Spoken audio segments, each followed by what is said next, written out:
Halo semua, perkenalkan nama saya Roslina Mutemba dengan NIM 23190336.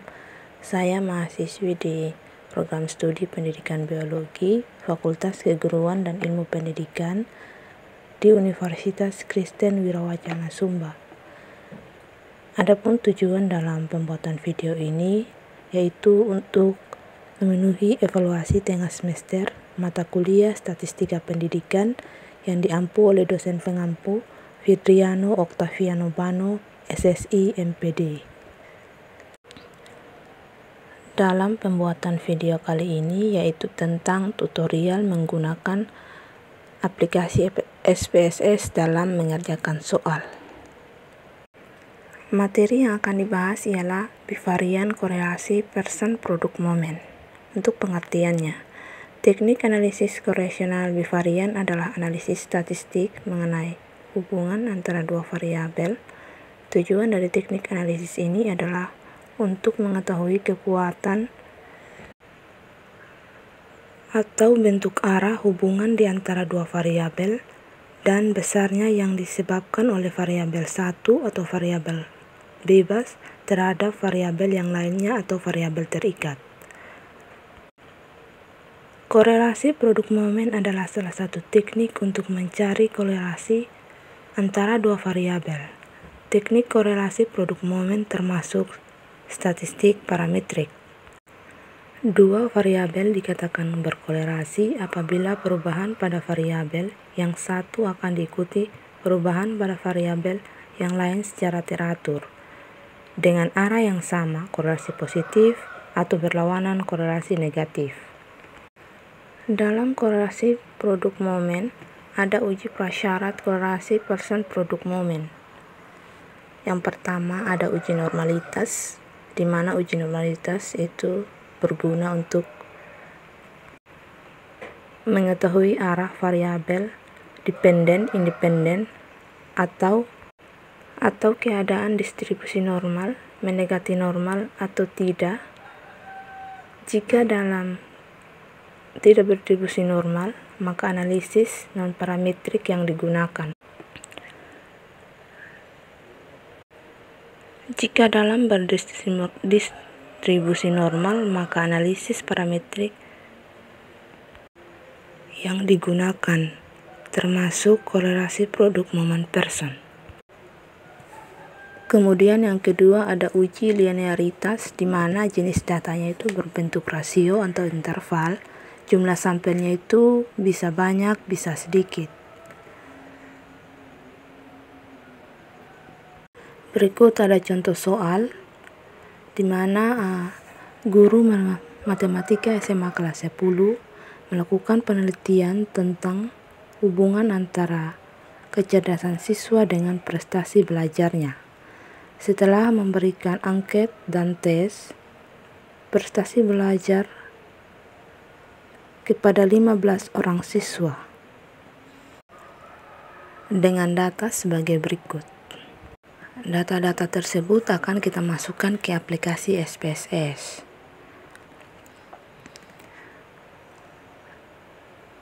Dengan soal atau suruhan, ujilah pernyataan tersebut menggunakan taraf signifikan alfa 5% dengan analisis korelasi produk momen. Oke, berikut kita masuk pada langkah-langkah mengerjakan soal menggunakan aplikasi SPSS.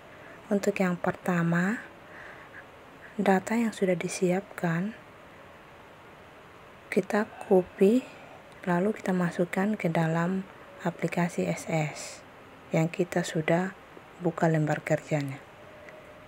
Kemudian kita tekan variabel view, lalu kita ganti namanya dia. Untuk yang pertama itu tingkat kecerdasan, kemudian yang kedua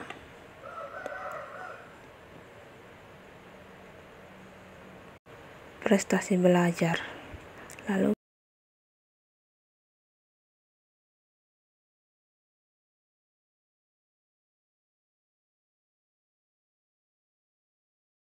Lalu kita ganti desimalnya dia itu menjadi 0.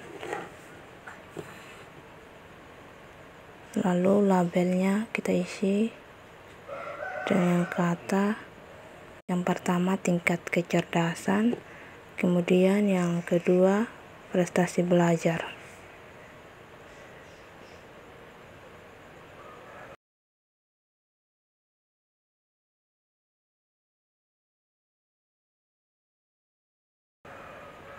Lalu kita kembali ke data view, kita tekan analyze,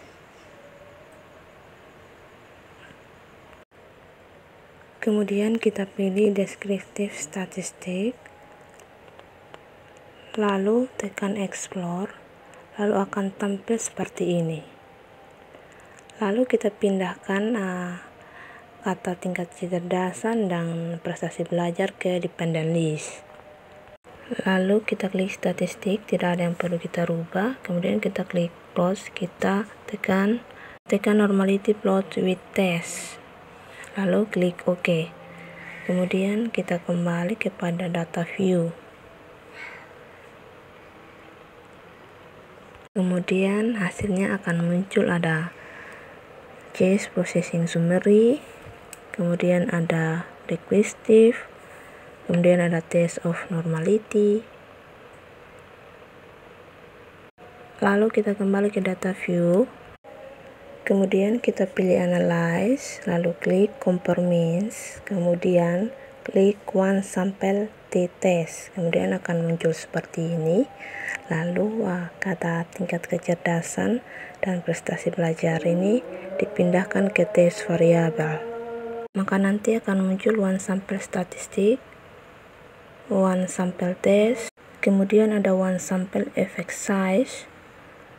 Lalu kita kembali ke data view, lalu klik analyze, klik compare means, kemudian klik means, maka akan muncul seperti ini, ada tingkat kecerdasan, prestasi belajar. Kemudian prestasi belajar ini kita masukkan di independen, kemudian tingkat kecerdasan di dependent list. Lalu kita klik option, terus klik OK, maka akan muncul datanya, ada case processing summary, ada report.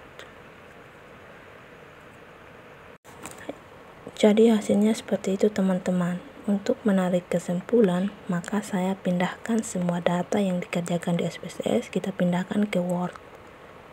Jadi data yang pindahkan ke Word adalah ada case processing summary, ada descriptive, dan ada test of normality, dimana sig-nya dia signifikan 0,001, kemudian ada one sample statistik, kemudian ada one sample test, kemudian ada one sample effect size, ada case processing summary, kemudian ada report,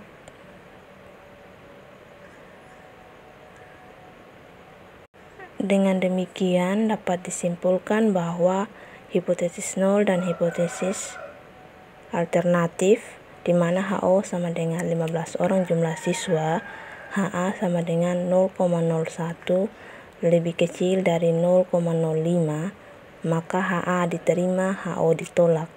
Jadi kesimpulannya adanya hubungan yang signifikan antara tingkat kecerdasan dan prestasi belajar. Kemudian yang kedua, tentukan tingkat signifikan alfa. Alfa sama dengan 0,05 atau uji dua arah, derajat kebebasan atau DF sama dengan 14. Kemudian ada dasar pengambilan keputusan dalam one sample test. Yang pertama, membandingkan nilai signifikan dengan 0,05. Jika nilai sig dua-sided lebih kecil dari 0,05, maka HO ditolak. Jika nilai sig dua-sided lebih besar dari 0,05, maka HA diterima. Keputusan: karena nilai sig dua-sided sebesar 0,01 lebih kecil dari 0,05, maka sesuai dengan dasar pengambilan keputusan di atas, HA diterima. Dengan demikian dapat diartikan bahwa ada hubungan kecerdasan siswa dengan potensi belajar mata pelajaran matematika di SMA kelas 10. Kemudian yang kedua, membandingkan nilai T hitung dengan T tabel. Jika nilai T hitung lebih kecil dari T tabel, maka HA diterima. Jika nilai T hitung lebih besar dari T tabel, maka HO ditolak.